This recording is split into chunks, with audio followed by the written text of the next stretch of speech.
কিছু দোকানে যাও, তেলে যাও, ফেলে যাও, তেলে যাও, গ্যাসে যাও, সিলিন্ডারে যাও, যেখানে যাও সেখানেই সিন্ডিকেট। গভীর রাত নামলে সিএনজি পাম্পের দৃশ্যপট বদলে যায় এক বিপজ্জনক অনিয়ম ও দুর্নীতিতে। ঢাকা শহরে বহুত পাম্প আছে, ফুল ট্যাঙ্কি গ্যাস দেয়, কিছুক্ষণ চালার পর গ্যাস নাই।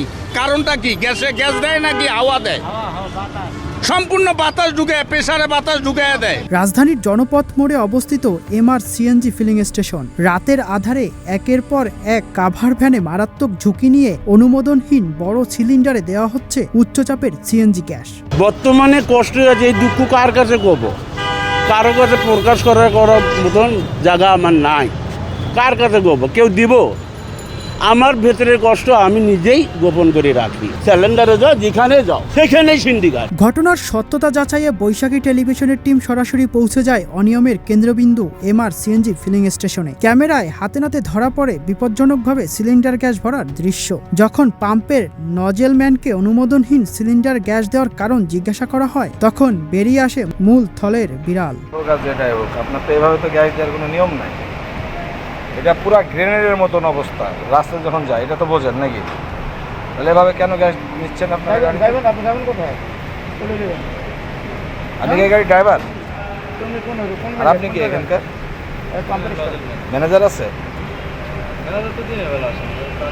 আপনি কি পারমিশন আছে এইভাবে গ্যাস দেওয়ার? হ্যাঁ, পারমিশন নিয়ে তাহলে দিচ্ছেন কেন?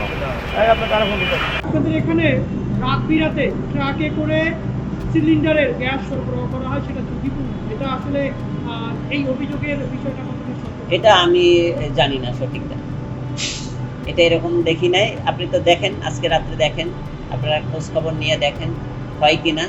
অনুমোদন ছাড়া রাতের আধারে চুরি করে বাণিজ্যিক এই গ্যাস সরবরাহের প্রভাবে তীব্র সংকট তৈরি হয়েছে আশেপাশের আবাসিক এলাকার বসতবাড়িতে। তিতাসের লাইনে প্রেসার না থাকায় চরম দুর্ভোগে পড়ছেন সাধারণ গৃহিণীরা। গ্যাস নাই, সকালও না বিকালও না, কোন সময় রাতের 12টা একটা একটু করে আসে আবার চলে যায়। অনুমোদনহীন সিলিন্ডারে অনিয়ম করে গ্যাস দেওয়ার এই অবৈধ বাণিজ্য সামান্য একটু অসাবধানতা বা যান্ত্রিক ত্রুটি ডেকে আনতে পারে ভয়াবহ বিস্ফোরণ ও প্রাণহানি। পাম্পের পরিচালক মামুনুর রশিদের সঙ্গে ফোনে যোগাযোগ করা হলে গণমাধ্যম কর্মী পরিচয় পাওয়া মাত্রই তিনি ফোন কেটে দেন। পরবর্তীতে তার বক্তব্য নেওয়ার জন্য বারবার চেষ্টা চালানো হলেও কোনো সাড়া মেলেনি।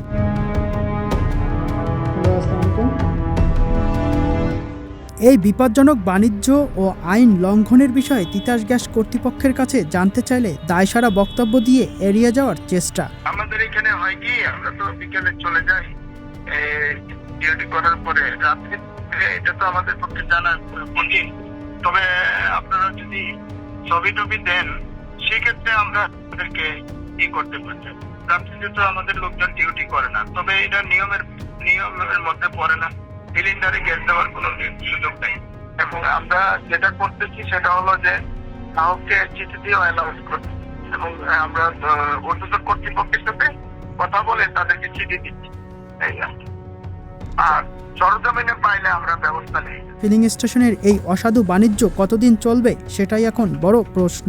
আমার মনে হচ্ছে যে এটা সিন্ডিকেট না হলে হঠাৎ করে এরকম আমরা ভোগান্তিতে পড়ি কিভাবে? আমরা খেটে খাওয়া মানুষ, সারা দিন এভাবে কষ্ট করে গাড়ি চালাইতে না পারে সিরিয়াল টাইম না গ্যাস নিয়ে আমরা কিভাবে ফ্যামিলি চালাবো, কিভাবে বউ বাচ্চা বাঁচাবো?